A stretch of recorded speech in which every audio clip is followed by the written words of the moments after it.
జై శ్రీరామ్. నేను మీ సంపత్ రచిత. ఈరోజు మన ఛానల్లో simple and tasty tomato egg curry అండి. ముందుగా దానికి కావాల్సింది ఒక గిన్నె పెట్టుకొని కొంచెం ఆయిల్ వేసుకోవాలి. అందులో జీలకర్ర వేసుకోవాలి. ఆయిల్ కాగిన తర్వాత అందులో పచ్చిమిర్చి 2, తర్వాత కొరియాండరు, ఆనియన్స్ ఇలా వేసుకున్న తర్వాత కలుపుకొని కొంచెం సాల్ట్ వేసి అలాగే మూత పెట్టుకోవాలి ఒక 2-3 మినిట్స్.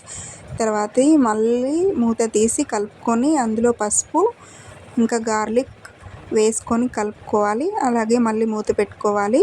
ఒక 2-3 మినిట్స్ తర్వాత మూత తీసి కలిపి అందులో టమాటోస్ వేయాలి. అలాగే మిర్చి పౌడర్ వేయాలి. అలాగే ఉంచాలి కలపకుండా. ఉంచిన తర్వాత 5 మినిట్స్కి ఇలా అవుతుందండి. మంచి గ్రేవీ క్వాంటిటీ వస్తుంది చూడండి.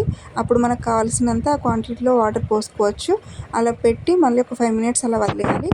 అప్పుడు మనం బాయిల్ చేసుకున్న ఎగ్స్ని వాటికి హోల్స్ లాగా కార్డ్స్ లాగా పెట్టుకొని ఆ గ్రేవీలో వేయడం వల్ల ఆ గ్రేవీ అంతా ఎగ్స్కి పట్టి మంచి స్పైసీగా ఉంటుంది అండి, టేస్టీగా మారుతుంది. సో ఇప్పుడు ఒక 5 మినిట్స్ తర్వాత వెల్లుల్లి రెబ్బలు 3 ఇంకా లవంగాలు 2-3 అలా దాన్ని పేస్ట్ లాగా చేసి కలుపుకోవాలి. ఒక 5 మినిట్స్ తర్వాత చూస్తే కర్రీ ఈ విధంగా తయారవుతుందండి. చూడండి, టమాటో ఎగ్ కర్రీ అండి. చాలా మంచిగా టేస్టీగా సింపుల్గా అయిపోతుందండి.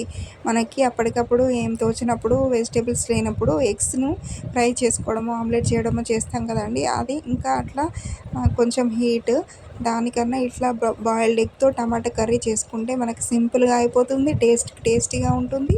మంచి బాయిల్డ్ ఎగ్ హెల్తీ ఫుడ్ కదా.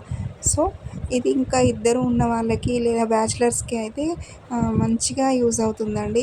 అప్పటికప్పుడు మనకు పిల్లలకి బాక్స్లో పెట్టడానికి కూడా చాలా సింపుల్ రెసిపీ అండి. ఖచ్చితంగా మీకు నచ్చుతుంది అనుకుంటున్నాను. సబ్స్క్రైబ్ చేసుకోండి, లైక్ చేయండి, షేర్ చేయండి. Thank you.